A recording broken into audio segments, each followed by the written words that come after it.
Uncle Tom's Cabin, published in 1852, rocked the nation with its brutal revelations. Though a work of fiction, it was based on the lives of real people with whom the author was acquainted, including Lewis Clark, who lived in Sugar Grove. The book sold 300,000 copies within 1 year and was immediately translated into 19 languages.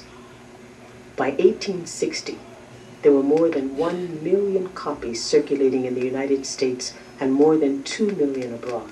About slavery. President Lincoln himself said that the publication of Uncle Tom's Cabin did more to bring about the Civil War than any other single event. Stowe rightfully believed that it was only... You're gonna know how they treat prisoners in Lake County, Illinois if somebody don't tell you about it firsthand. Just like Uncle Tom's Cabin, except this is prisoners in Lake County. No one knows the anguish they suffered, leaving 3 of their children behind. What we do know is they pressed on for 2 years, finding strength and courage with each... Let my people go. Way down in Egypt land, tell old Pharaoh to let my people go. Today's Sunday, December the 28th. And Lake County is slave catching. Butler, Kittanning, and Erie before leaving for St. Catharines, Ontario. There, he managed his own farm and earned a commission in the local militia. I served in the Navy. Was finally at an end. My journey is nowhere near an end. Of earning your own living must have meant to a slave whose all of his labor went to the master's property. That was Buddy Feldman and Jim Hammond. Here are people who... And Jake Davis. See that National Park Service Underground Railroad? That's my thing. Shorty's Underground Rib Shack. I gave y'all a hint. Told you this was the Ghetto Da Vinci Code. Everything I did, I planned. Everything I said I was going to do, I've done.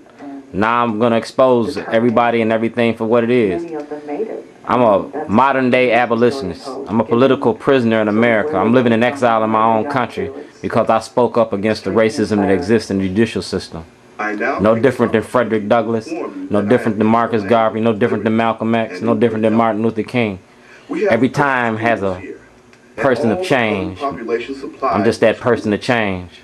My boy Edward, who will be 6 years next January, is now reading, and I intend on keeping him at school until he becomes a... We need to educate our youth, and that's what I'm doing. I'm educating the youth because they have no knowledge of the past. Than in all my life in the land of bondage. Man. Yours with much respect, Joseph Tabor. To understand the best of America, the values of fair play and equality and justice and the happiness that is brought by living in America, it is also necessary to understand the worst, the racial intolerance, the violence, the brutality. And by looking back at slavery, we can understand the worst, and perhaps it will help us in understanding our present values and attitudes. Our present values and attitudes haven't changed because the worst is still existing.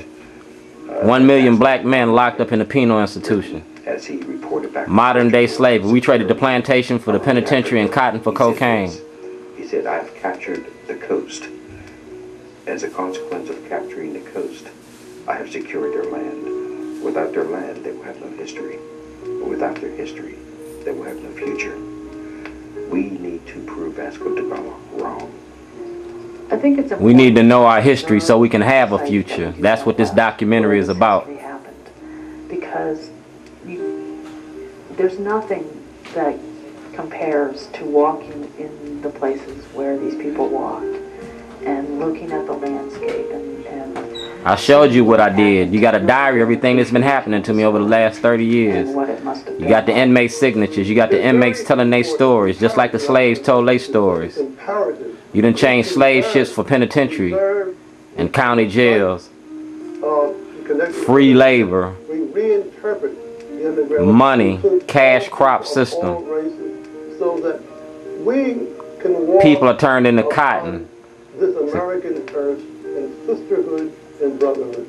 The Underground Railroad It gives us an opportunity to unite American history. And that's what I'm doing with my Underground Railroad. It's the history of this Don't hate the country. player, hate the game. Just following my history and doing my See roots. how important ordinary people can be in changing the world and creating extraordinary events. There are parallels in today's society. You think of the resistance to the San Salvador. Same Or you think parallels right here. Draft resistance. And it's something that's unpopular. I'm a resistance. Illegal, but people did it and were willing to bear the consequences. And I bore the consequences. 163 days falsely in prison for a crime I didn't commit. That's America. Just because I was making a documentary about racism in the judicial system in Lake County, Illinois. Frederick Douglass taught me this.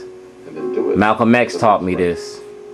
Stephen Biko taught me this. Especially the young Al McLean taught me this. to take their tape recorders and pen and paper in hand, go and sit at the feet of their elders and listen. Take down their stories. Because I took down them stories. Now my kids are going to take down my story. American history. This is American history. Still relatively The ugliness of your American history. And there are people who today are living volumes. But once they die, we lose a great deal. That's why I videotaped this. When I did, everybody can see it. Women and men, rich and poor, Protestants, Catholics, and Jews come together to accomplish a major social change. And that's what I'm going to So when do. you look at the abolitionist movement, I'm a black abolitionist in 2009. to rid America of its most obvious contradiction. Human bondage in a land of human freedom. Those people were some of the most patriotic people you can possibly imagine. They took their responsibilities as citizens seriously. I'm an honorably discharged veteran of the United States Navy. Responsibility of citizenship seriously. I take care of my neighbors. You seen those signatures in the petitions? They love the country. Black, white, Hispanic, Asian, rich, poor. They standing behind this. That it would never be that if they did not step. All I want is my freedom and my life back. And until I do, this is how I'm going to treat you. I'm going to give it to you in an educated, radical way. You cannot deny me my freedoms and my rights under the Constitution of these United States.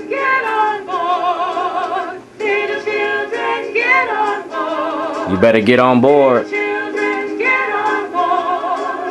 The more longer you take, the more people gonna see this.